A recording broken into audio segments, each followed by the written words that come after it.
నమస్కారం. ఆంధ్రప్రదేశ్ మంత్రివర్గ విస్తరణ కార్యక్రమం పూర్తయింది.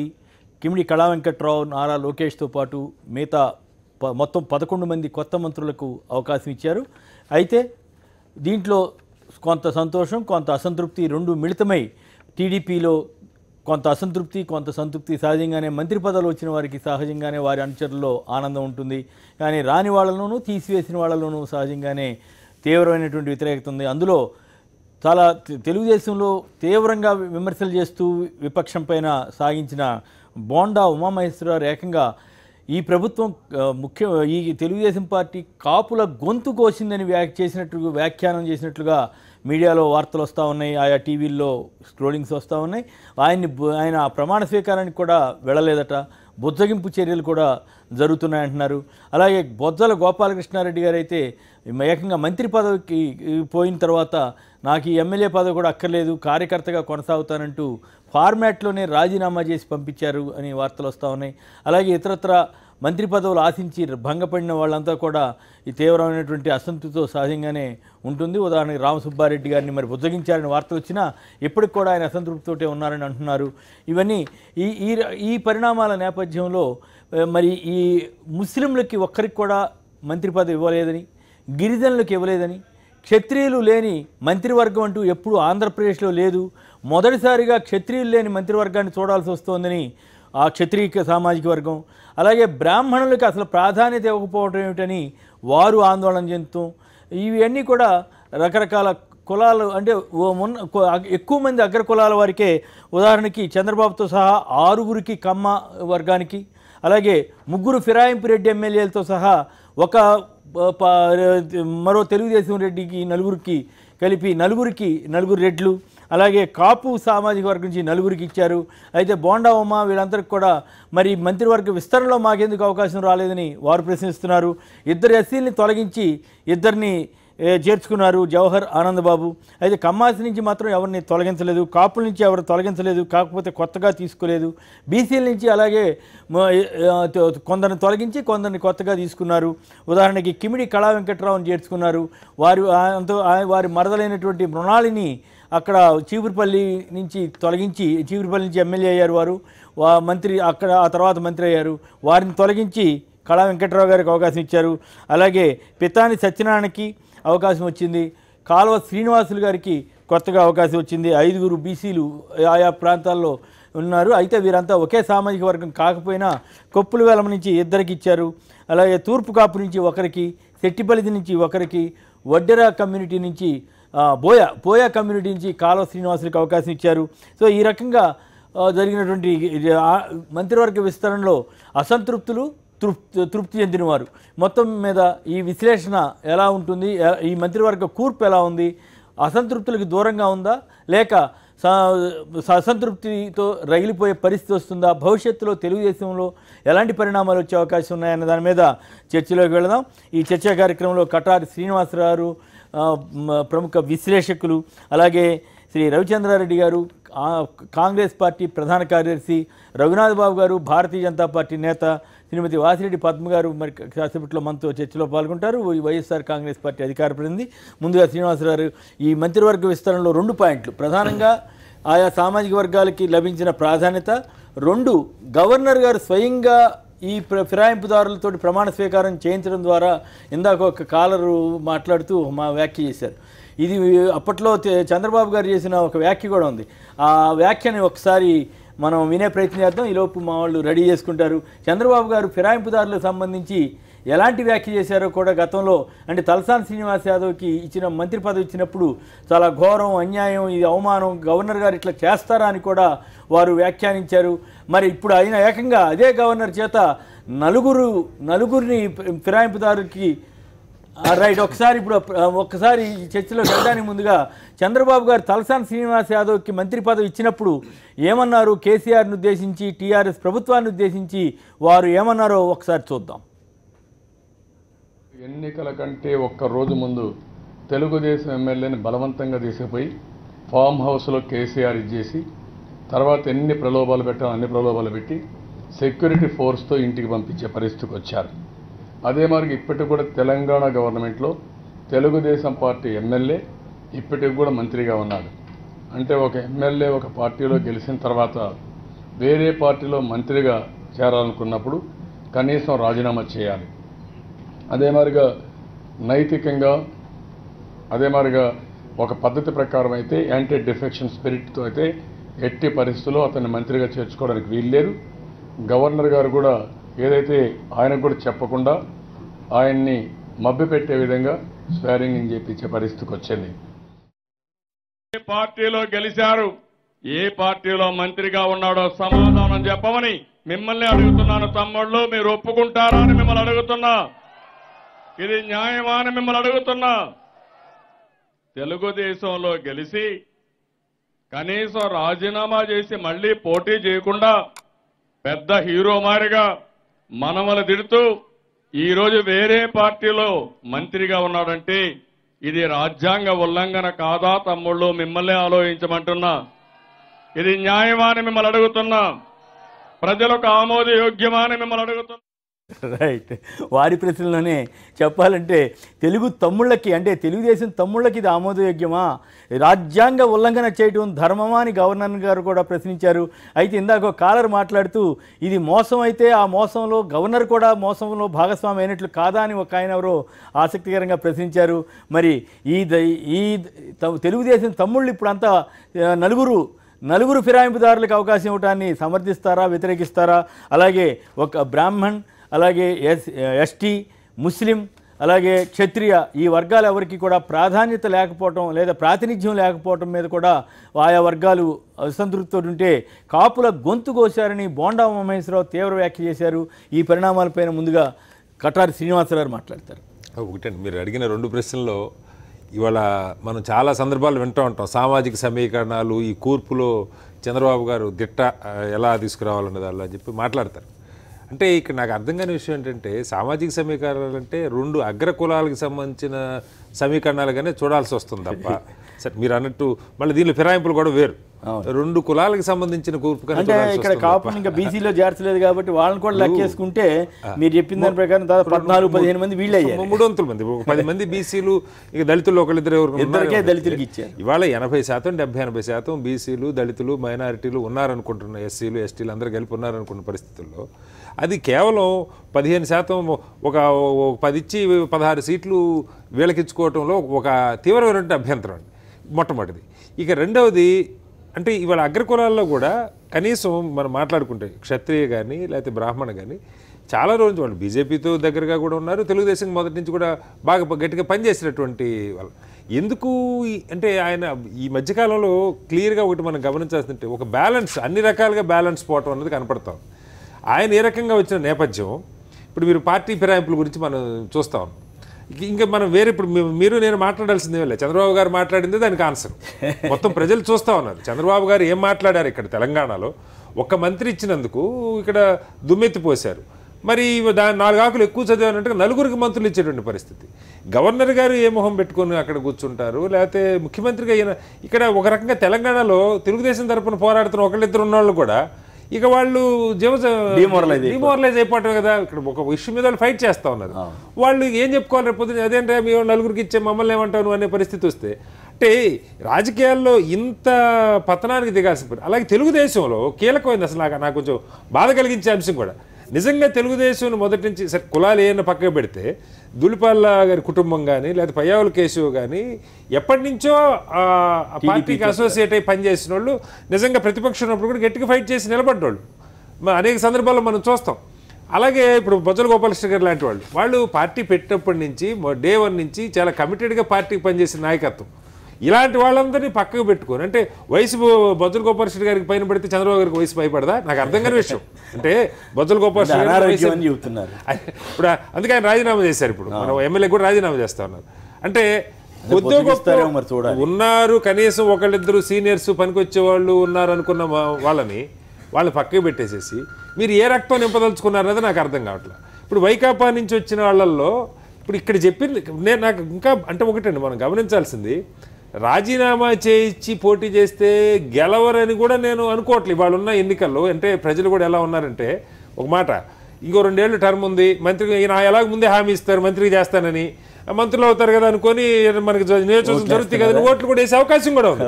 అయినా కూడా వద్దనుకుంటున్నాం. ఎందుకంటే ఒక 100 కోట్లు ఖర్చు పెట్టాలి ఎన్నికలంటే. ఈ ఖర్చు ఎందుకు? రాజ్యాంగం లేదు, మనకేం పట్టించుకోవాల్సిన పని లేదు, రాజ్యాంగాన్ని బ్రహ్మాండంగా చేద్దాము అన్న ఒక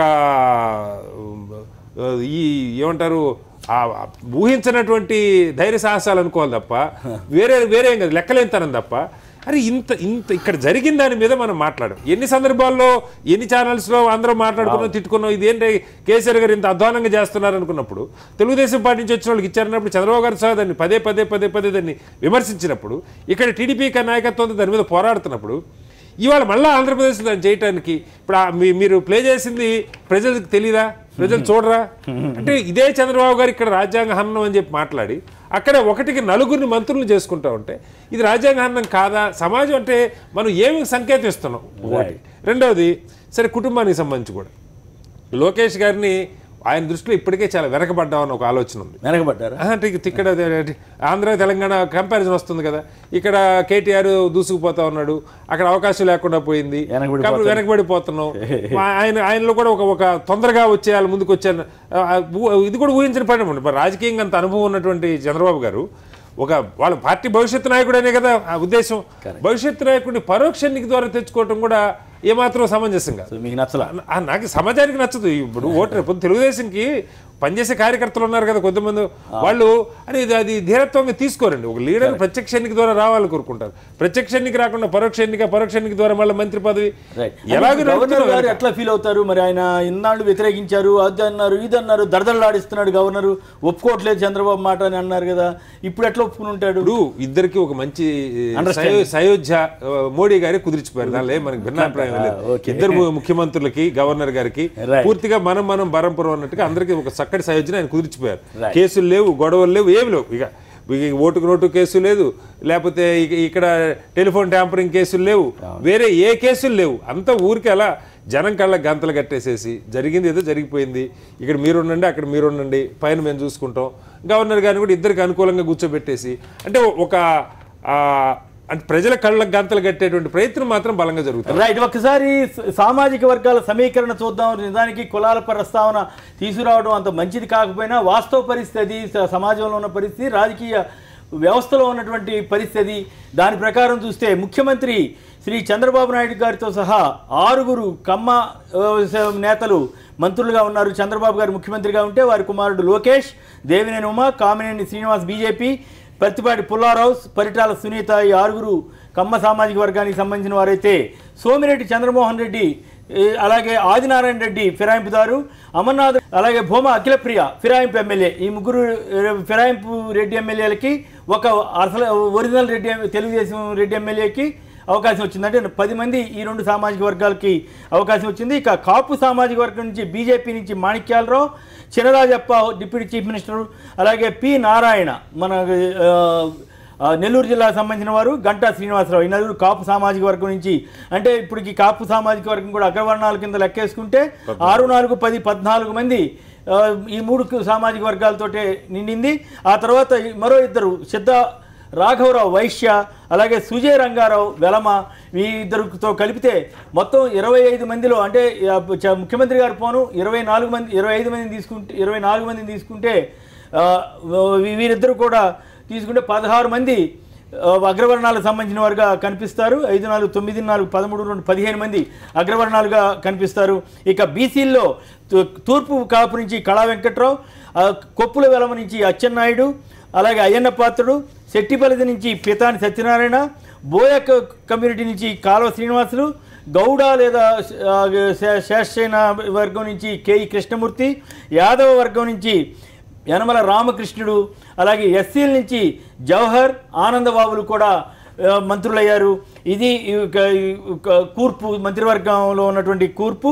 దీంట్లో మరొక విశేషం ఏంటంటే 4 లోకేష్, అలాగే సోమిరెడ్డి చంద్రమోహన్ రెడ్డి, అలాగే పి నారాయణ, యనమల రామకృష్ణుడు 4కి ఎమ్మెల్సీల నుంచి కూడా మంత్రి పదవి ఇస్తున్నారు. మామూలుగా అయితే ఇతర రోజుల్లో 1-2 ఎమ్మెల్సీలకి 1-2 మాత్రమే వచ్చేది. అలాంటిది ఇప్పుడు 4కి ఏకంగా మంత్రి పదవులు దక్కడం విశేషం. ఇది మంత్రివర్గంలో ఉన్నటువంటి స్థూలంగా ఉన్నటువంటి కూర్పు. రఘునాథ్ బాబు గారు చెప్పండి, ఈ మంత్రివర్గ కూర్పు గురించి కానీ, ఈ రకంగా కొన్ని వర్గాలు ముస్లిమ్స్, ఎస్సీ, ఎస్టీ, బ్రాహ్మిన్, క్షత్రియ వర్గాలకు అసలు ప్రాముఖ్యత రాకపోవడం మీద కానీ, అలాగే గవర్నర్ దగ్గరుండి మరి ప్రమాణ స్వీకారం చేయాల్సిన పరిస్థితి రావడం కానీ, ఆయన ఎంతకాలం అట్ట చేస్తాడు, ఇటు చేస్తాడు, పొడి చేస్తాడని అన్నారు. కానీ అయినప్పుడు కూడా ఆయన చేయక తప్పని పరిస్థితి. వీటి మీద మీరు ఎట్లా స్పందిస్తారు?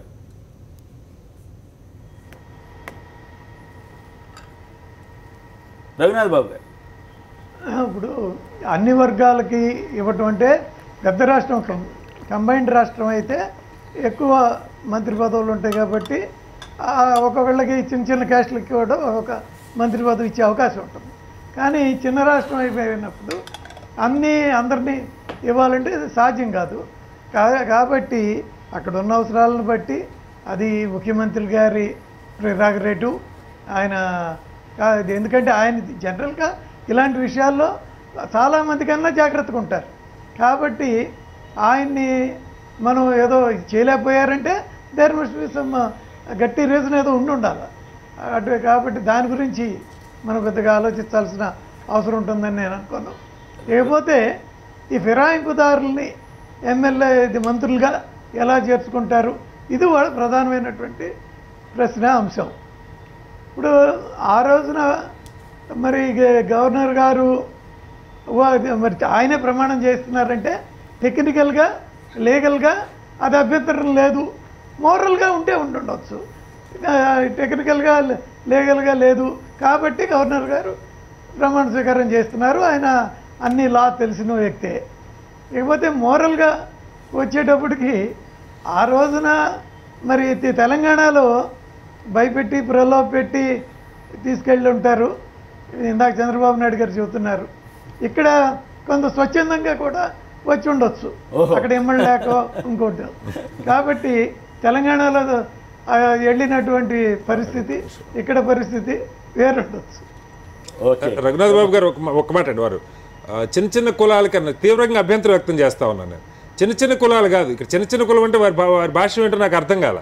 మైనారిటీలు కానీ, దళితులు కానీ, ఎస్టీలు కానీ తక్కువ సంఖ్య మీకు ఏ రకంగా వారి చిన్న చిన్న కులం అంటే సంఖ్యాపరంగా 80% చాలా కీలకమైన పాయింట్. అంటే ఎంత క్యాజువల్ అప్రోచ్ ఉందో చూడండి, వాళ్ళు మనకు కనపడుతున్నది. భారతీయ జనతా పార్టీ ఎంత క్యాజువల్ అప్రోచ్ అంటే చిన్న చిన్న కులాల 80% జనాభా ఉన్నాయి, మీకు చిన్న చిన్న కులాలుగా కనపడుతున్నాయా? నిజంగానే మాట్లాడుకున్నాం అంటే వాళ్ళు అంటే డబ్బులు లేవనా, లేదా కోట్లు ఖర్చు పెట్టలేరనా, ఏ రకంగా చిన్న చిన్న కులాల కింద డిఫైన్ చేశారు వారే చెప్పాలి. చిన్న చిన్న కులాలకి ఇవ్వలేరు, చంద్రబాబు గారు చాలా జాగ్రత్తగా ఉంటారు అంటే ఏ రకంగా జాగ్రత్తగా ఉంటారు? మళ్ళీ పదవి రావడం జాగ్రత్త కాదు నాకు కావాల్సింది. ప్రజలకు సంబంధించి నాకు పార్టిసిపేషన్ ఉందన్న భావన కల్పించకపోతే ప్రజాస్వామ్యంలో ఇవాళ కులాలు లేవా? మీరు కూడా మాట అన్నారు, కులాల గురించి మాట్లాడటం నాకు పెద్ద ఇవాళ కులాల గురించే మాట్లాడాలి.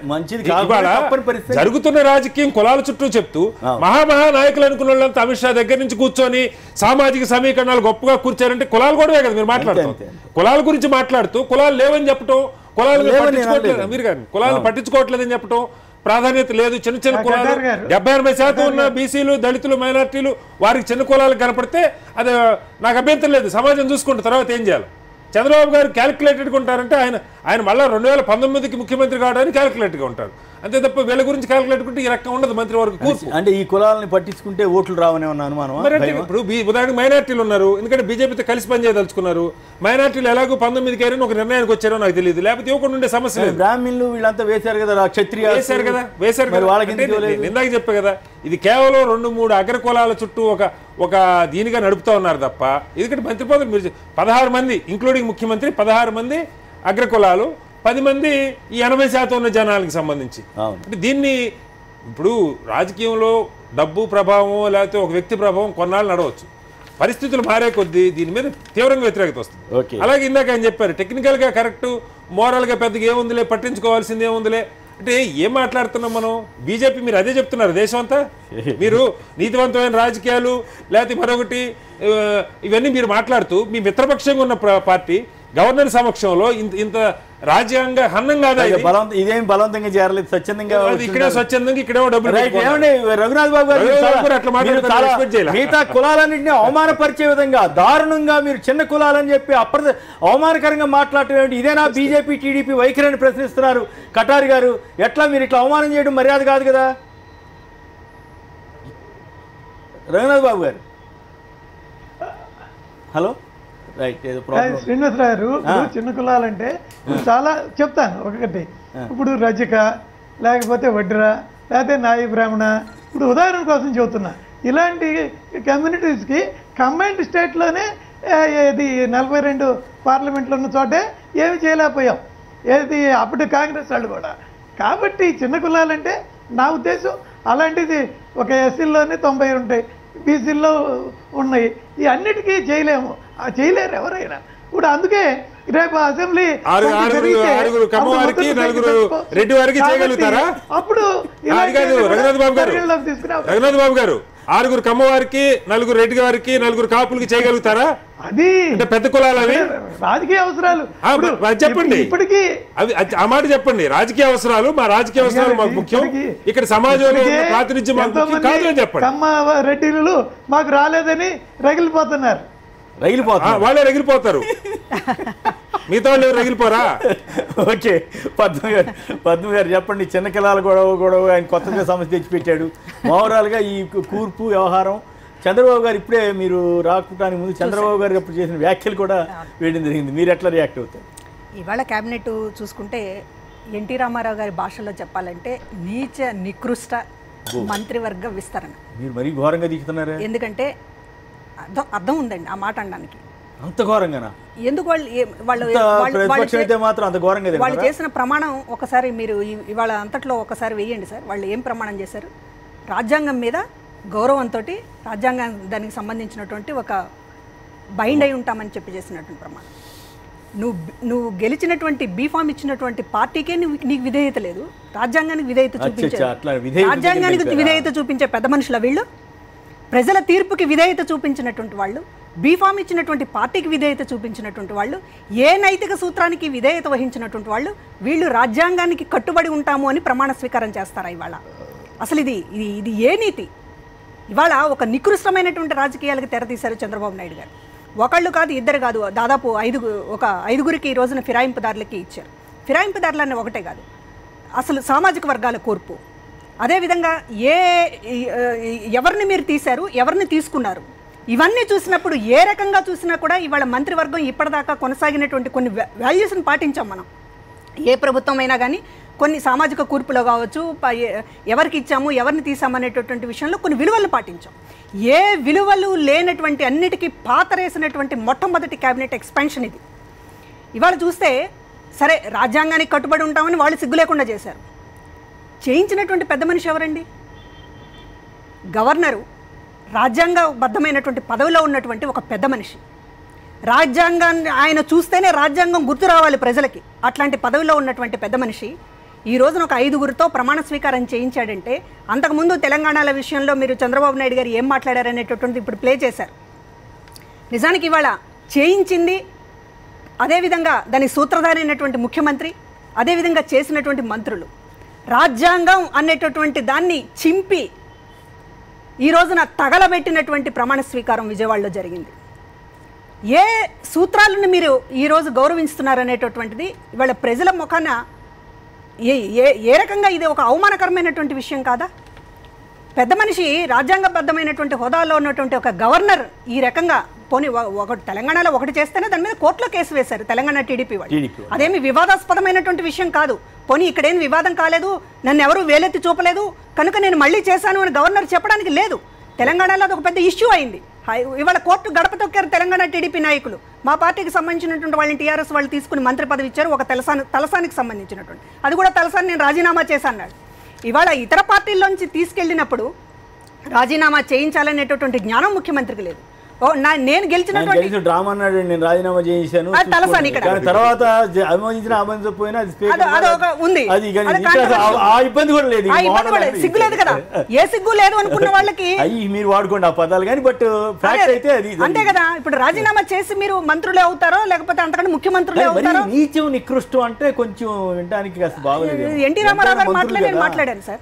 ఎన్టీ రామారావు గారి మాటలే నేను మాట్లాడాను. నేను వేరే కొత్త పదాలు తీసుకురాలి, కొత్త పదాలు నేను తీసుకురాలి. సర్దుకుపోదామంటారా? నేనే సర్దుకుపోతాను. మంత్రులు కదా మరి నీచులు నికృష్టులను తిట్టడం బాగలేదు. వాళ్ళు అవకవక అయిన మరుక్షణమే మీరు నీచులు నికృష్టులను తిడితే ఏం బాగుంటుంది? మంత్రులు మరి రాజ్యాంగాన్ని తుంగలో తొక్కినప్పుడు మేము రాజ్యాంగాన్ని గౌరవించేటటువంటి మనుషులం అండి. ఓకే, మేము రాజ్యాంగానికి ఇవాళ విజయవాడ నడిబొడ్డున నిలబడి రాజ్యాంగానికి సంబంధించినట్టు జరుగుతున్నట్టు అవమానానికి గట్టిగా ఒక కేక వేయాలన్నంత ఆవేదనతో నేనున్నాను. ఒక విలువల్ని గౌరవిస్తున్నటువంటి వాళ్ళం, ఒక రాజ్యాంగానికి సంబంధించిన చంద్రబాబు కంటే విలువలు పాటిస్తారా మీరు? చంద్రబాబు ముఖ్యమంత్రి అయితే చెప్పాడు కదా, చంద్రబాబు ముఖ్యమంత్రి అయితే అవ్వచ్చు. చెప్పారు కదా విలువలు పాటించే వాళ్ళు ఎవరున్నారు? ఇవాళ చంద్రబాబు నాయుడు గారి కంటే గొప్ప ఆణిముత్యాలు వైఎస్ఆర్ కాంగ్రెస్ పార్టీలో ఉన్నాయి. ఆయన ముఖ్యమంత్రి అయితే అవ్వచ్చు, కానీ మేమేమి మామకు వెన్నుపోటు పడవలేదు. అదేవిధంగా పార్టీలు మేము ఫిరాయించలేదు. అదేవిధంగా ఒక పార్టీ బీఫామ్ మీద గెలిచి ఇవాళ ఒక పదవులకి ఆశపడి కక్కుర్తి పడలేదు. ఏ రకంగా చూసినా మేము చాలా గొప్పవాళ్ళం. చంద్రబాబు నాయుడు గారి కంటే చాలా గొప్పవాళ్ళం. అందులో గెలవచ్చండి. అంటే మీ వాదన ఎలా ఉందంటే మీలాగా ఆలోచించే వాళ్ళకి నేను చెప్తున్నా. అంటే 10 కోట్లు 100 కోట్లు సంపాదించి నిన్న ఏదో ఏపీ R&B ఇంజనీర్ ఒకటి పట్టుబడ్డాడు 100 కోట్లకు సంబంధించినటువంటి. అంటే అతను గొప్పవాడు. 100 కోట్లు ఉన్నాయి కనుక నా దగ్గర 50 లక్షలు కూడా లేవు కనుక నేను పనికిరాని దాన్ని అనేటటువంటి సూత్రం కాదు కదా ఇది. నువ్వు గొప్పడు అయితే అవ్వచ్చు, నువ్వు ఏ విలువలు పాటించావు అనేటటువంటి విలువల పరంగా చూస్తే మేము చాలా గొప్పవాళ్ళం చంద్రబాబు నాయుడు గారి కంటే. ఇవాళ ప్రమాణ స్వీకారం చేసినటువంటి మంత్రుల కంటే గొప్పవాళ్ళం. ఇంకొకటి ఈ రోజున సామాజిక వర్గాలకు సంబంధించినటువంటి ఎస్సీలకు సంబంధించినటువంటి మంత్రులని తీసినట్లు ఇవాళ మిగతా వాళ్ళని మీరు తీయగలుగుతున్నారా? ఆరోపణలు లేవా? గంటా మీద ఆరోపణలు లేవా? లేకపోతే పత్తిపాటి పుల్లారావు మీద ఆరోపణలు లేవా? అగ్రిగోల్డ్ ఆస్తులకు సంబంధించినటువంటిది మొత్తం కూడా అదేవిధంగా నారాయణకి సంబంధించినటువంటి ఇప్పుడు ఎవరిని తీశారనేటటువంటిదండి, గొంతు లేనటువంటి వాళ్ళని తీసేయటం అనేటటువంటిది ఒక వేటు వేయటం. అంటే దళితులకు సంబంధించినటువంటిది వేటు వేశారు ఈజీగా, ముస్లింలకు సంబంధించి కనీసం వాళ్ళకి సంబంధించినటువంటి ఒక అవకాశం లేకుండా చేశారు. అదేవిధంగా గిరిజనులకు సంబంధించినటువంటి అసలు ప్రాతినిధ్యమే లేదు. అసలు మంత్రివర్గం అంటే ఏంటండి? మంత్రివర్గం అంటేనే సామాజిక వర్గాల ఒక పూలదండలాగా గుచ్చటం అనేటటువంటిది. అన్నిటికీ రిప్రజెంటేషన్ మంత్రివర్గం ఉండాలనేటటువంటిది. కానీ వాళ్ళు మీరు ఏం చేశారు? దళితుల మీద వేటేమో చాలా ఈజీగా వేశారు. సరే ఏం వాళ్ళ పనితనము వాళ్ళకి సంబంధించినటువంటి ర్యాంకింగ్ల మీద తీసేశారు అనుకుందాం. మరి మీరు గొప్ప పని వాళ్ళను మీరు పెట్టుకున్నారా? నారాయణకి సంబంధించినటువంటి ఎన్ని ఆరోపణలు వచ్చినాయి ఈ రోజున? ఇవాళ CRDAకి సంబంధించింది కావచ్చు. అసలు నారాయణకి పార్టీతో ఏమి సంబంధం ఉంది? ఏముంది? మొత్తం గెలిపించింది ఆయననేమో మళ్ళీ చెబుతుంటారు. గెలిపించడం అంటే అదేనా? అదైతే మరి అంబానీలు అప్పుడు ఏం చేయాలి? అంబానీలు, టాటాలు, బిర్లాలు వీళ్ళకి మొత్తం సీట్లు ఇచ్చేసి కూర్చోవాలి. అంతే కదా, వాళ్లే కదా ఫండింగ్ చేసేది దేశంలో. ఇప్పుడు నారాయణ గారికి ప్రత్యక్షంగా ఈ ఒక పార్టీ క్యాడర్ దృష్టిలో కావచ్చు, ప్రజల దృష్టిలో కావచ్చు, పార్టీతో ఏమి సంబంధం ఉంది? పితాని సత్యనారాయణ గారు ఈ రోజున మంత్రివర్గంలో ప్రమాణ స్వీకారం చేశాడు. ఆయన నిన్నటి దాకా కాంగ్రెస్ పార్టీలో మంత్రిగా పనిచేసి ఇది ఒప్పుకోని ఎట్లా రాజీనామా చేశాడు, టీడీపీకి గెలిచిన తర్వాత నేను విలువల గురించి మాట్లాడలేదు. ఇక్కడ పాయింట్ ఇప్పుడు మీరు ఫిరాయింపుదారులు అన్నారు. ఓకే, ఈయన ఫిరాయింపుదారుడు. అదే సందర్భంలో పార్టీకి ఎంత కష్టపడినటువంటి వాళ్ళకి మీరు మంత్రి పదవులు ఇచ్చారు అనేటటువంటి కూడా ఇచ్చారుగా. అదేనండి, ఆయన కూడా తెలుగుదేశం పార్టీ నుంచి బయటకు వచ్చి మళ్ళీ ఒక పార్టీ మారి మళ్ళీ వెళ్ళిన వాడికే కదా. అంటే మీరు పెద్ద పీటలు ఎవరికి వేస్తున్నారు? పార్టీ కమిట్మెంట్ లేదు, రాజ్యాంగం కమిట్మెంట్ లేదు, క్యాడర్ కమిట్మెంట్ లేదు. ఏ కమిట్మెంట్ లేకుండా నీచు నికృష్టం అనకపోతే ఇంకేమంటారు? మీ ఇష్టం అది. Right, okay. రవిచంద్ర రెడ్డి గారు చెప్పండి, మీరేమంటారు? చంద్రబాబు నాయుడు గారు చెప్పే ఆదర్శాలు ఎలాగుంటాయంటే, మొదటి నుంచి కూడా ఆయన చేతితో బహుశా ఇలా అంటే అది చేతి గుర్తుకు ఓటేస్తారు అనుకున్నారేమో, కానీ ఇలా అనడం ఎప్పుడు అలవాటు, పరిపాటి. దాంట్లో తప్పే ఉంది, దీంట్లో తప్పేం లేదు. అంటే మన సమాజంలో ఉన్న అందరం మనం అర్థం చేసుకోకపోవడం మన తప్పు. అంటే ఈ 2 ఏళ్ళు ఆయన చూపించే సంకేతం విక్టరీకి అని అందరూ అనుకుంటారు, కానీ ఆయన చెప్పేది ఒకటి చేసేదని ఒకటి అనే దానికి సంకేతం ఇది. అంతేకాదు, ఒక వేలు నేను చేస్తే న్యాయం, అదే పని మీరు చేస్తే అన్యాయం అనే దానికి సంకేతంగా ఆయన 2 వేళ్ళు ఇలా చూపిస్తుంటారు. అంటే ఒక అక్రమమైన కట్టడంలో ఉంటే అది కూల్చేయాలంటారు, దాన్ని ముఖ్యమంత్రి నివాసంగా మార్చుకుంటే అది సక్రమం అయిపోద్ది. అదేవిధంగా తలసాని శ్రీనివాస్ యాదవ్ గారిని తీసుకుంటే అన్యాయం, అక్రమం ఆక్రోశించారు పబ్లిక్ మీటింగుల్లో. ఇప్పుడే మీ ప్లే చేసిన క్లిప్ కానీ మా అందరి ఫోన్లలో కూడా ఉన్నాయి ఆ క్లిప్పులు. కానీ ముఖ్యంగా తను చెప్తే ఆదర్శం, వేరే వాళ్ళు చేస్తే మాత్రం అన్యాయం. అదే కోణంలో ఈరోజు ఏదైతే ఫిరాయింపుదారుని ఎమ్మెల్యేలుగా తీసుకున్నారంటే ఇది ఎంత పెద్ద పాపం అంటే సామాన్యుడికి కూడా అర్థం అవ్వాలనే ఈ లాంగ్వేజ్ వాడుతున్నాను, ఏమనుకోవద్దు. మళ్ళీ మీరేమైనా తిడతారా? ఏం తిట్టడం లేదు. నేను అనేది పెళ్లి చేసుకున్న ఇల్లాలు వద్దు పక్కింటి వద్దు no no no no no no no no no no no తప్పు తప్పు ముఖ్యంగా- మీరు మాట్లాడేది తప్పు ముఖ్యంగా నో నో నో తప్పు. తప్పు తప్పు మీరు మహిళల్ని కించపరిచే విధంగా మాట్లాడకూడదు ముఖ్యంగా అట్లా. ఈ విధంగా- తప్పు తప్పు మీరు విత్డ్రా చేసుకుంటారు విత్డ్రా చేసుకుంటున్నాను కానీ అందరికి అర్థం అవ్వాలనే ఉద్దేశం అదే అట్లా చెప్తే అర్థం అవుతుంది. ఇప్పుడు వాసిరెడ్డి పద్మ గారు పోలికి ఎందుకు తీసుకురావాల్సి వచ్చిందంటే ఆ విధంగా అర్థం అవ్వాలి, సామాన్యుడికి కూడా అర్థం అవ్వాలనే ఉద్దేశంతో ఆయనైతే పెద్ద పదాలు దిక్మాలి పోలికలు ఇంక చాలా ఉన్నాయి పోల్చుకోండి. ఎందుకు అట్లా ముఖ్యంగా మహిళలు ఎందుకు అనాలి, మగాళ్ళని ఎందుకు అనరు? ఇప్పుడు చేస్తున్నది మగవాళ్లే అసలు. మరి అట్లా ఇప్పుడు చెప్పండి. ఆ విధమైన ఆరోపణ చేస్తున్నదే మగవాళ్ళు. నేను అనేది ఏంటంటే అందరికి అర్థం అవ్వాలనే లాంగ్వేజ్ లో ముందే మొదలు పెట్టడంలోనే చెప్పాను నేను. నాకు అర్థమైంది, అందుకే ఖండించాను. నేను అందుకే విత్డ్రా కూడా చేస్తాను. చంద్రబాబు గారిని తిట్టాలా, మహిళలు తిట్టాలా మీరు? మహిళలు మరి మహిళలు తిట్టినట్టు కాదు, అది అవమానించినట్టు కదా అది. నేను విత్డ్రా చేసుకున్నాను. నేను అనేది ఏంటంటే ముఖ్యంగా ఈ రోజున ఏదైనా ఈ విధమైన కోణంలో వాళ్ళని తీసుకోవాల్సినంత అత్యవసర పరిస్థితి తెలుగుదేశం పార్టీకి పట్టలేదు. కానీ వాళ్ళకి సంపూర్ణమైన మెజారిటీ ఉన్నప్పటికీ పార్టీ జెండాని అహర్నిశలు మోసిన సామాన్యమైన కార్యకర్తలను కూడా అలా పక్కన పెట్టేసి వీళ్ళు ఎక్కడికి పోలేరు, మనమే వీళ్ళకి దిక్కని, వీళ్ళైతే ఏం చేయలేరు కానీ ప్రత్యర్థులు బలంగా ఉన్నారు, ప్రత్యర్థులను మనం పార్టీలోకి తీసుకున్నాం కాబట్టి వాళ్ళని బుజ్జగించాల్సిన కార్యక్రమంలో వాళ్ళకి పదవులు ఇద్దాం, అందరం ఎక్కిద్దామని ఈరోజు సొంత కార్యకర్తలు పార్టీ జెండాను మోసిన వాళ్ళు, అహర్నిశలు పార్టీ కష్టకాలంలో ఉన్నప్పుడు కష్టపడ్డ వాళ్ళు, ముఖ్యంగా ధూళిపాళ నరేంద్ర గారు కానీ లేకపోతే పయ్యావుల కేశవ్ గారు కానీ గౌతు శివాజీ గారిని తీసుకోండి, 6 సార్లు ఎమ్మెల్యే అయ్యారు. తర్వాత స్వామినాయుడు గారు ఆ విజయనగరం 8 సార్లు ఎమ్మెల్యే అయ్యారు. ఇలాంటి వాళ్ళందరినీ కూడా పక్కన పెట్టేశారు. అంటే వీళ్ళైతే మనల్ని ఏమి చేయలేరు, ఒకవేళ పోతే ఎక్కడ పోతారు, తెలుగుదేశంలో ఉంటారు, ఎక్కడ పోలేరని. ఇప్పుడు బోండా ఉమ్మ గారు ఆక్రోశం అలాగే ఉంది. మొన్నటి దాకా అనిత గారు ఆ శాసనసభ అంతా అనిత ఎమ్మెల్యే అనిత గారు శాసనసభ సాక్షిగా తెలుగుదేశం పార్టీలో ఏ విధంగా పోరాడారో చూస్తా ఉన్నాం. రోజా గారి మీద ఏ విధంగా విరుచుకుపడ్డారో మనం చూసాం. బహుశా ప్రమోషన్ కోసమే ఆమె అంతగా విరుచుకుపడ్డారేమో కూడా మనకైతే తెలియదు. కానీ ఈ రోజు ఆమెకు కూడా ఆ పాపం ఆ సామాజిక న్యాయం దక్కలేదు.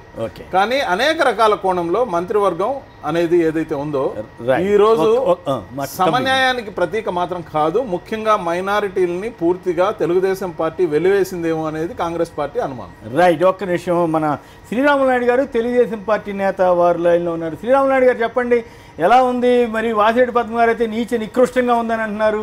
మరి ఈ రఘునాథ్ బాబు గారు అయితే ఇంతకంటే ఏం బాగా చేస్తారులే, పర్వాలేదులే అన్నారు వారు. మిగతా వారైతే ఇంకా రకరకాల వ్యాఖ్యలు చేశారు. మీరేమంటారు?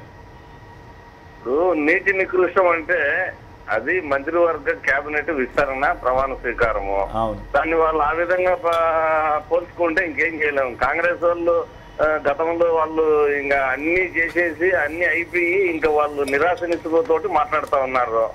కాబట్టి మంత్రివర్గ విస్తరణలో కులాలు, మతాలు, ప్రాంతాలు, తర్వాత వర్గాలు అన్నిటినీ బేరీజు వేసుకొని ఎవరైతే సమర్థులు ఉంటారో, ఎవరైతే ప్రజలకు సేవ చేయగలుగుతారో, రాష్ట్రాన్ని మరి ఎవరైతే ముందుకు తీసుకెళ్లిపోతారో కెప్టెన్ తో పాటు శ్రీమతి సీఎం తో పాటు అవన్నీ కూడా బేరీజు వేసుకొని ఈ రోజు ప్రమాణ స్వీకారం చేయించారు, మంత్రులను నియమించారు. దానికి వాళ్ళు ఇంకా అదేమో చెప్తాము, ఎదుటి దగ్గరికి పోయి పంచాంగం చూడరా అంటే నువ్వు రేపే చేస్తావు అంటారు. అట్లా ఇక ఎదుటి పార్టీ వాళ్ళు ఇక అంతకంటే ఎక్కువ ఏం మాట్లాడతారు. అట్టే కాదు శ్రీరాములు గారు, మీరు బాగా చెప్పారు. శ్రీరాములు గారు మీరు బాగా చెప్పారు. కాకపోతే మన గోపాలకృష్ణారెడ్డి గారు రిజైన్ చేశారంట. తర్వాత అయితే ఇక్కడ ఒక పాయింట్ ఏంటంటే, ముగ్గురు అసలు టీడీపీలో మొదటి నుంచి ఉన్న రెడ్లను తీసేసి ముగ్గురు ఫిరాయింపు రెడ్లను తీసుకోవడం ద్వారా ఏమిటి సంకేతం ఇచ్చారు?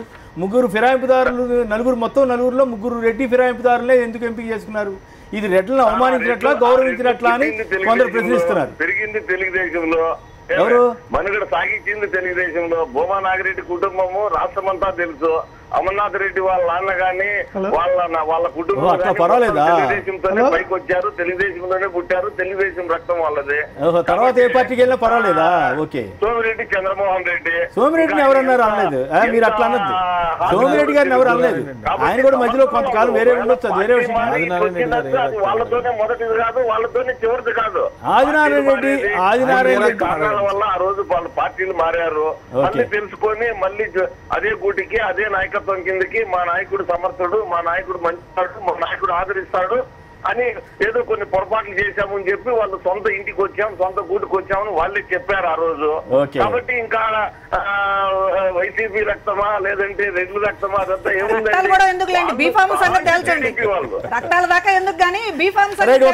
ఒక్క నిమిషం మన చంద్రబాబు నాయుడు గారు చంద్రబాబు నాయుడు గారు తెలుగు తమ్ముళ్ళని ఇందాక ఒక ప్రశ్న వేశాడు. ఆ ప్రశ్న మీరు కూడా తెలుగు తమ్ముడు కాబట్టి మీరు సుదీర్ఘకాలంగా నాకు బాగా తెలుసు, దాదాపు 25-30 ఏళ్ళుగా ఉన్నారు. పాపం మీకేం రాకపోయినా మీరు అట్లాగే నిలబడ్డారు, అంతవరకు ఓకే. ఒక్కసారి తెలుగు తమ్ముళ్ళని ఆయన ప్రశ్నించారు, మీరు కూడా ఒకసారి విని ఆ తెలుగు తమ్ముళ్ళుగా మీరు ఎట్లా స్పందిస్తారో చూద్దాం. మా వాళ్ళని ఒక్కసారి అడుగుతున్నాను, చంద్రబాబు గారు తెలుగు తమ్ముళ్ళని ఏమని ప్రశ్నించారో ఒకసారి వేయండి దయచేసి. పార్టీలో గెలిచారు, ఏ పార్టీలో మంత్రిగా ఉన్నాడో సమాధానం చెప్పమని మిమ్మల్ని అడుగుతున్నాను. తమ్ముళ్ళు మీరు ఒప్పుకుంటారా అని మిమ్మల్ని అడుగుతున్నా. ఇది న్యాయమా అని మిమ్మల్ని అడుగుతున్నా. తెలుగుదేశంలో గెలిచి కనీసం రాజీనామా చేసి మళ్లీ పోటీ చేయకుండా పెద్ద హీరో మారిగా మనవలు తిడుతూ ఈరోజు వేరే పార్టీలో మంత్రిగా ఉన్నాడంటే ఇది రాజ్యాంగ ఉల్లంఘన కాదా తమ్ముళ్ళు? మిమ్మల్ని ఆలోచించమంటున్నా. ఇది న్యాయమా అని మిమ్మల్ని అడుగుతున్నా. ప్రజలకు ఆమోద పార్టీలో గెలిచారు, ఏ పార్టీలో మంత్రిగా ఉన్నాడో సమాధానం చెప్పమని మిమ్మల్ని అడుగుతున్నాను. తమ్ముళ్ళు మీరు ఒప్పుకుంటారా అని మిమ్మల్ని అడుగుతున్నా. ఇది న్యాయమా అని మిమ్మల్ని అడుగుతున్నా. తెలుగుదేశంలో గెలిచి కనీసం రాజీనామా చేసి మళ్లీ పోటీ చేయకుండా పెద్ద హీరో మారిగా మనవలు తిడుతూ ఈరోజు వేరే పార్టీలో మంత్రిగా ఉన్నాడంటే ఇది రాజ్యాంగ ఉల్లంఘన కాదా తమ్ముళ్ళు? మిమ్మల్ని ఆలోచించమంటున్నా. Right, okay. ఒక తమ్ముడుగా, ఒక తెలుగుదేశం తమ్ముడుగా, చంద్రబాబు గారికి చాలా కాలంగా సుపరిచితుడుగా, ఆయన తమ్ముడుగా మీరు ఎట్లా రియాక్ట్ అవుతారు? పాపం ఆయన ఎంత బాధపడ్డాడు చూడండి చంద్రబాబు గారు. ఇప్పుడు ఎట్లా చెబుతారు చెప్పండి శ్రీరాములు గారు. సార్ ఇప్పుడు మనం ఈ ప్రజాస్వామ్య వ్యవస్థలో భారతదేశంలో ఇంకా గొంగిట్లో అన్నం తింటా ఇంటికి లేరే దేనికి? ఎందుకంటే చంద్రబాబు గారు ఏరే ప్రయత్నం చేశారని కదా చెప్పడం. నాయకత్వంలో లేదు, అదేమో ఏ దేశం ఎగినా ఎందుకు కాలిడినా అన్నిట్లో పొగడరాని నీ తల్లి వాళ్ళు సమర్థించుకుంటాం. అయితే ఇది ఒక టీడీపీలోనే కాదు, ఒక కాంగ్రెస్ లో కాదు, ఒక టిఆర్ఎస్ లో కాదు, ఒక బీజేపీలో కాదు,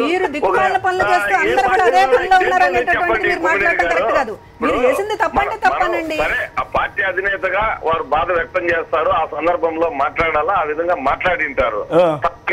వాస్తవాలు మాట్లాడేటప్పటికి మీరు నన్ను కొద్దిగా కొన్ని వాస్తవాలు లేక వచ్చేటప్పటికి వాస్తవం అయితే అదైతే అనేకమే ఒప్పుకుంటా, కాదన్నో. పార్టీలు మారటము, ఒక పార్టీలో గెలిచి ఇంకో పార్టీలోకి రావటము కొంత ఇబ్బందికరమైన పరిస్థితి, అనైతికమే కూడా అది. కానీ ఏ పార్టీలో లేదో చెప్పండి. రామారావు దగ్గర నుంచి కాంగ్రెస్ లో కానివ్వండి, లేదంటే ఎక్కడ చూసినా ఏ పార్టీలో కూడా ఇది సంస్కృతి ఇది కాదండి. Right, okay.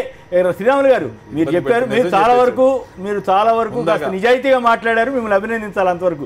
అయితే ఇప్పుడు నా ప్రశ్న ఏంటంటే, తెలుగు తమ్ముళ్ళు మీరు చెప్పండి అంటున్నారు, మరి మీలాంటి తెలుగు తమ్ముళ్ళు ఈ తప్పని చెప్పరా వారికి, లేదా రైట్ అని చెప్తారా అన్నది నా ప్రశ్న. అంత ధైర్యం ఉందా అన్నది ఒక ప్రశ్న.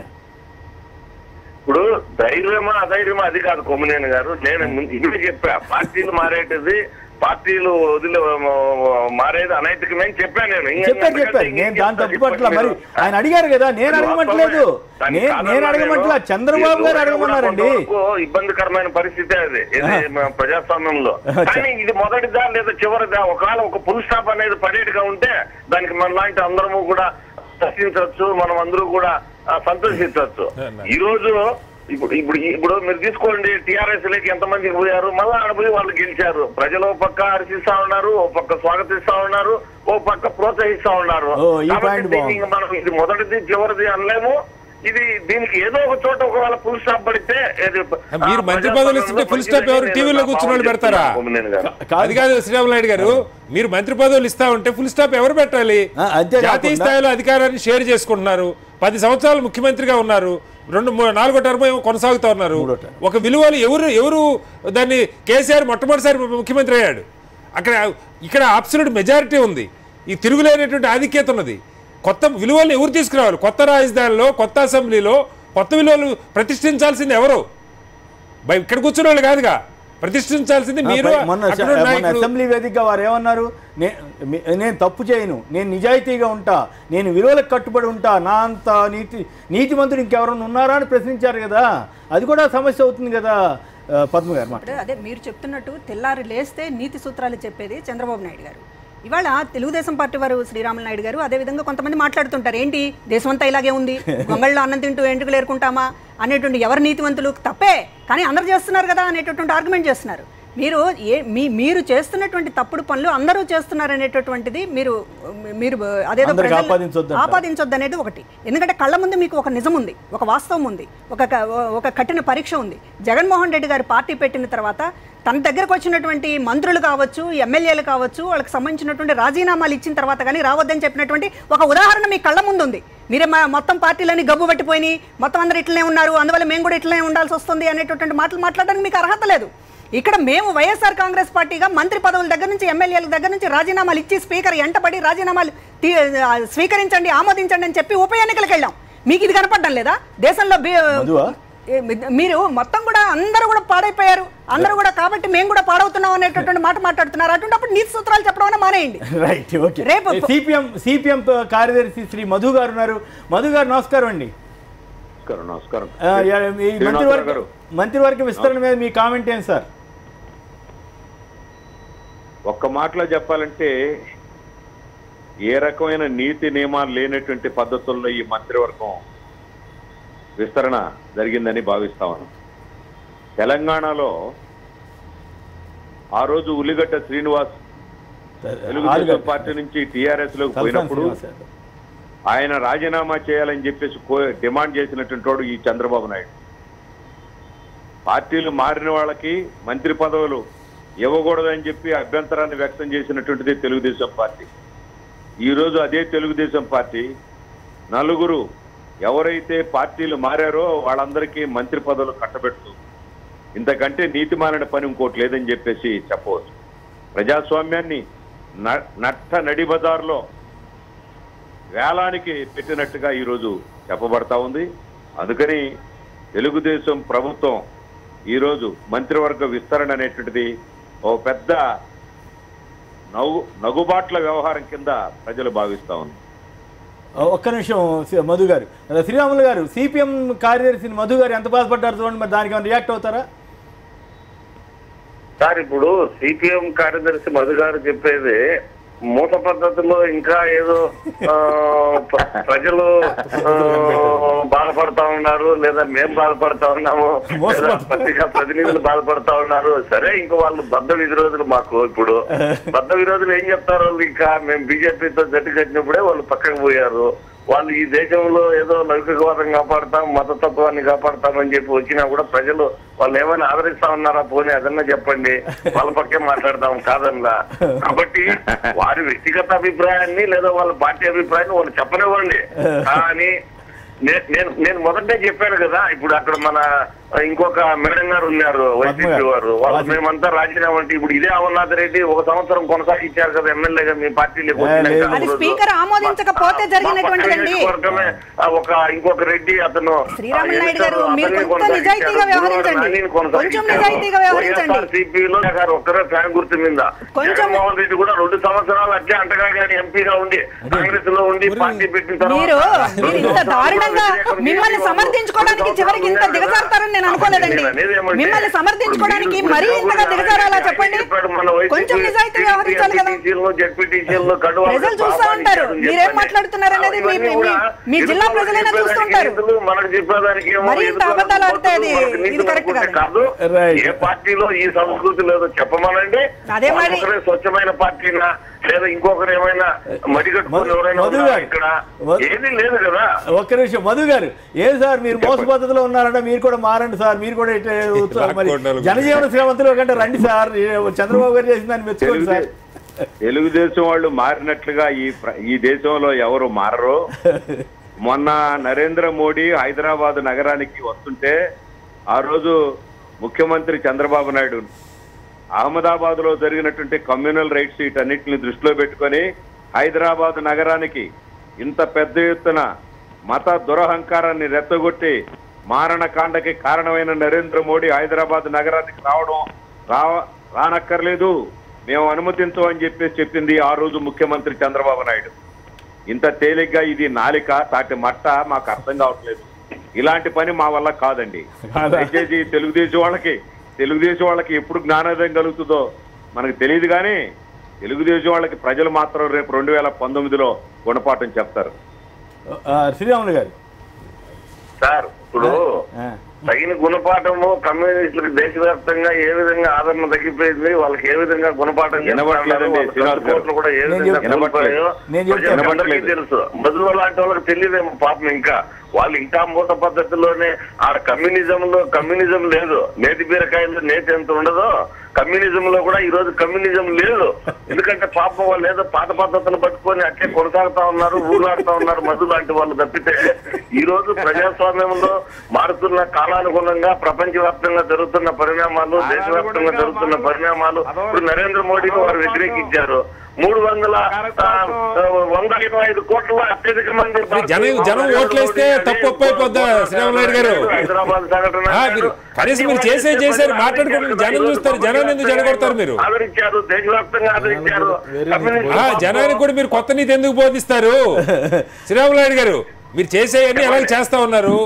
ఇవాళ మళ్ళీ దానికి జనామోదం, జనాన్ని కూడా చెడగొట్టే పని చేయబాకండి.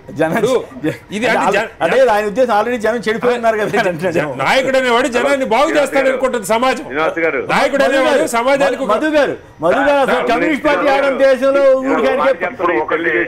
ఏదైనా కానీ ప్రజాస్వామ్యంలో ఒక్క నిమిషం శ్రీరాములు గారు, ఒక్క నిమిషం ఆగండి. కొలమానము దాన్ని మీరు కాదంటారా చెప్పండి. ఒక్క నిమిషం గురించి మాట్లాడచ్చు, రాద్ధాంతరం చేయొచ్చు వాళ్ళు కమ్యూనిస్టులు కానీ ఇంకొకరు కానీ. కానీ ప్రజలు వాళ్ళలో విశ్వాసం ఉందా, ప్రజలు గెలుస్తా ఉన్నారా? ఇవే కదా పార్లమెంటరీ వ్యవస్థలో. నేను ఒక క్వశ్చన్ అడుగుతున్నానండి. మధు గారు మాట్లాడుతున్నారు. మధు గారు అసలు మీకు జనం లేరు, పాడు లేరు, మీరేం మాట్లాడేటట్టు మాట్లాడుతున్నారండి శ్రీరాములు గారు. ఇప్పుడు మేము గెలవలేము ఏమండి, మేము గెలవలేము, మాకు సీట్లు లేవు, మాకు ఓట్లు లేవు. ఒప్పుకుంటున్నా నేను రెండుసేపు. నేను ఒక మాట అడుగుతున్నా వాళ్ళని, అడగండి. మేము గెలవలేని వాళ్ళం, మాకు సీట్లు లేవు, మాకు ఓట్లు లేవు, మాకు ఏమీ లేవు. మనం మాట్లాడితే మమ్మల్ని ఎందుకు అరెస్ట్ చేస్తున్నాడండి మీ ముఖ్యమంత్రి? మాట్లాడితే మా రాష్ట్రంలో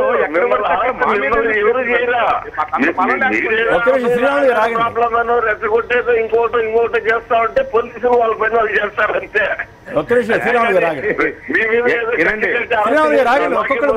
చంద్రబాబుకి ఏమొస్తుంది? ఒక్క నిమిషం శ్రీరాములు గారు ఆగండి. మధు గారు చెప్పండి సార్. యూపీలో మొన్న ఎన్నికలు జరిగినాయి. అవును. నరేంద్ర మోడీ అక్కడ ఒక సన్యాసిని తీసుకొచ్చి ముఖ్యమంత్రిని చేశాడు. అవును. మీకేంటి? యూపీ ఎన్నికల యొక్క గుణపాఠం చంద్రబాబు నాయుడికి అర్థమైనట్లేదు. యూపీలో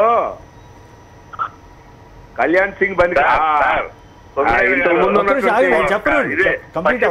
కూడా ఒక సన్యాసి 2 సార్లు ఓడిచేసింది. ఇప్పుడు సన్యాస సంసార లేదంటే జోగ్యా భోగ్యా అది కాదు. శ్రీరాములు గారు మధు గారు ఆయన మాట్లాడుతున్నప్పుడు మీరు మాట్లాడమని తర్వాత మళ్ళీ సమాధానం చెప్పొచ్చు. మధు గారు మధు గారు ఇప్పుడు అక్కడ ఈయన మన ప్రస్తుతం హోంమంత్రి ఉన్నాడే రాజ్నాథ్ సింగ్ ఆయన పనికిరాల. ఇంతకుముందు ఆయన ముఖ్యమంత్రిగా ఉన్నాడు. అవును. అంతకుముందు ఇంకొక ఆయన ముఖ్యమంత్రిగా ఉన్నాడు బీసీ. అవును. కళ్యాణ్ సింగ్ మన రాజ్నాథ్ సింగ్ వీళ్ళెవరూ పనికిరాలా. ఇప్పుడు సన్యాసిని తీసుకొచ్చాడు.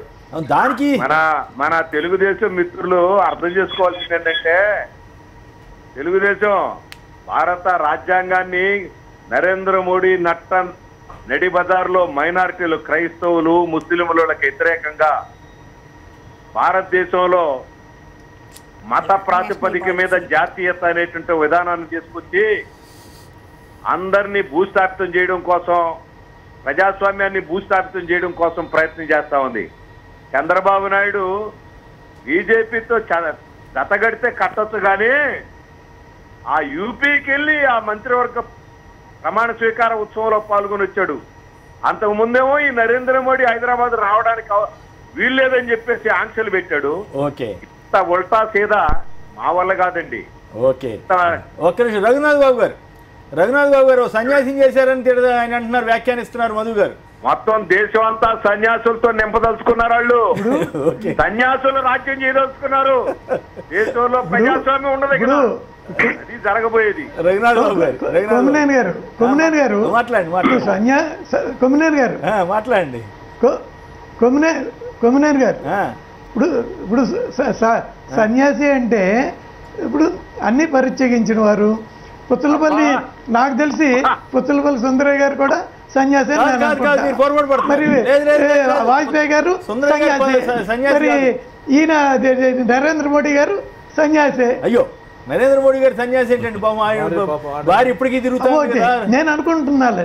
సరే, నా ఉద్దేశం ఏంటంటే ఓకే ఓకే ఓకే ఇప్పుడు ఫ్యామిలీ లేనంత మాత్రాన వారు తప్పు అంటే అది రాజ్యానికి రాకూడదంటే కరెక్ట్ కాదు. రెండోది ఇక డ్రెస్ వేసుకోవడం. ఇప్పుడు పంజాబ్లో సిక్కులు ఎవరైనా వాళ్ళ మతపరమైన డ్రెస్ వేసుకుంటారు. ముస్లిమ్స్ ఇప్పుడు అక్కడైనా ఏది జమ్మూ అండ్ కాశ్మీర్లో ఆమె సీఎం ఉంటే ఆమె కూడా ఆమె మతపరమైన డ్రెస్ వేసుకుంటుంది. ఇప్పుడు హిందువులు మాత్రం మతపరమైన డ్రెస్ వేసుకుంటే తప్పు వచ్చింది. ఈ విదేశాల నుంచి వచ్చిన కమ్యూనిస్టులకి, విదేశాల నుంచి వచ్చిన సంస్కృతి ఉన్న కమ్యూనిస్టులకి మరి మీరు కూడా కాషాయం వేసుకోండి సార్. రఘునాథ్ బాబు గారు, హిందువులందరూ కాషాయం వేసుకుందాం. రవిచంద్ర గారు మీరు కూడా పార్టిసిపేట్ చేయండి. ఒక్కటే సార్, రఘునాథ్ బాబు గారు, అది ఎవరిష్టం వాళ్ళది, అంతేగాని ఇప్పుడు ఆయన తప్పులు చేస్తుంటే చెప్పండి. తప్పు ఆయన అర్హుడు కాదు, సరిగ్గా పరిపాలన చేయట్లేదు చెప్పండి. సార్ రఘునాథ్ బాబు గారు మిమ్మల్ని ఒకే ఒక మాట అడగాలనుకుంటున్నాను. ముఖ్యంగా ఇందాక సార్ మీరు ఒక్క మాటలో తేల్చేశారు మోరల్ గా కరెక్ట్ కాదని. ఏదైతే శ్రీరాములు నాయుడు గారు చెప్పారో అదే మీరు చెప్పారు, మోరల్ గా కరెక్ట్ కాదని ఇంగ్లీష్ లో చెప్పినప్పటికీ అనైతికం అనే పదాన్ని మీరు వాడినట్టే. మరి అనైతికంగా చేస్తున్నప్పుడు మీ భాగస్వామి అయిన తెలుగుదేశం పార్టీని, ఎన్డీఏ భాగస్వామి అయిన తెలుగుదేశం పార్టీని ఎందుకు ఆపలేదు అనేది మా ప్రశ్న. ఎందుకంటే అక్కడ పార్టీ ఫిరాయింపే కానీ పార్టీ ఫిరాయించి వచ్చిన వాళ్ళకి మినిస్ట్రీ ఇవ్వలేదు. అసలు అక్కడ సీఎం నే తీసేసుకున్నారు డైరెక్ట్ గా. అరుణాచల్ ప్రదేశ్ లో సీఎం నే తీసుకున్నారు. అందుకని వాళ్ళు ఏమన్నా బహుశా నీతులు చెప్పట్లేదేమో. కానీ నేను అడిగేది ఏంటంటే ఇక్కడ ఇంకొక అనుమానాలు రాష్ట్ర వ్యాప్తంగా ఉన్నాయి. ఈ రోజు ఇచ్చిన మంత్రివర్గం సార్, ఈ రోజు ఇచ్చిన మంత్రివర్గం ఇంకా ఎలక్షన్ వరకు ఇదే మంత్రివర్గం ఉంటుందనే సంకేతాలు అయితే ఉన్నాయి. ఇప్పటికి 3 సంవత్సరాలు గడిచిపోయింది. రాబోయే 2 సంవత్సరాలు ఈ మంత్రివర్గంతో కొనసాగింపుగా జరిగితే బీజేపీ ఆదేశాల మేరకు ఏమన్నా మైనారిటీకి ఈ 5 సంవత్సరాలు ప్రాతినిధ్యం లేకుండా చేశారా అనేది కాంగ్రెస్ పార్టీ ప్రశ్న. రైట్, మధు గారు మాట్లాడండి. మీరు విదేశాల నుంచి వచ్చిన వాళ్ళు అని అంటున్నారు రఘునాథ్ బాబు గారు. నేను రఘునాథ్ బాబు గారిని ఒకటి అడుగుతున్నా.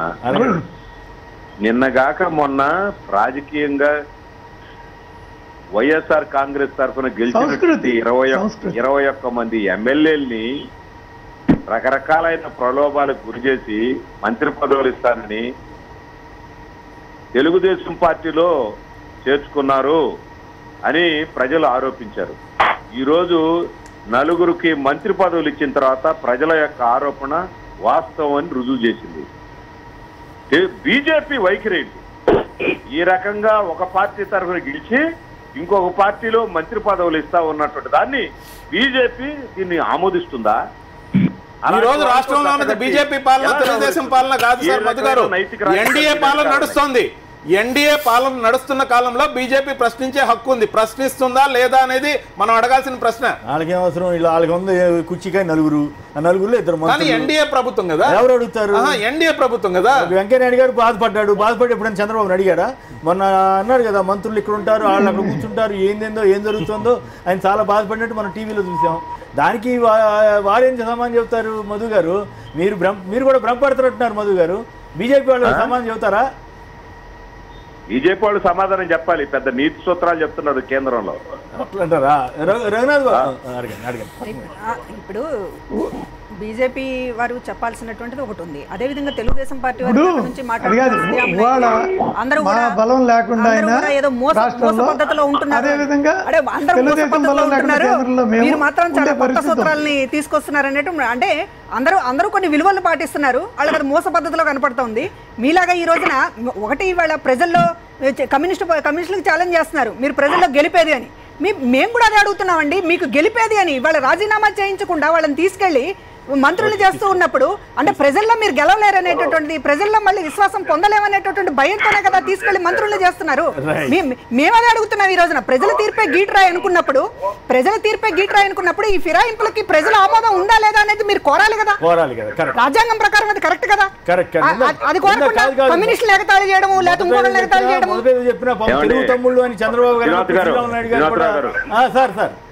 శ్రీనివాసరావు, తెలంగాణలో ఆంధ్రలో జరుగుతున్న రాజకీయ పరిణామాలను పరిశీలన చేసి చూస్తే అధికారం ముఖ్యం తప్ప ఈ ఎమ్మెల్యేలకి నీతి నియమాలు లేవు. ముఖ్యమంత్రికి కాలగర్భంలో దీనికోసం వీళ్ళు ఎగబడుతున్నారు అనేటువంటిది అటు తెలంగాణలో పార్టీ ఫిరాయింపులు తెలుగుదేశంలో నుంచి టిఆర్ఎస్ లోకి, ఆంధ్రలో అధికారంలో ఉన్న పార్టీలోకి వైఎస్ఆర్ పార్టీలో నుంచి. అంటే అధికారం ఎక్కడుంటే అక్కడ బెల్లం ఎక్కడుంటే అధికారానికి అంటగాగేటువంటి నీతి మారిన రాజకీయాలు ఈరోజు అంటే గాలం ఎరా మీరు వేస్తున్నారనే కదా.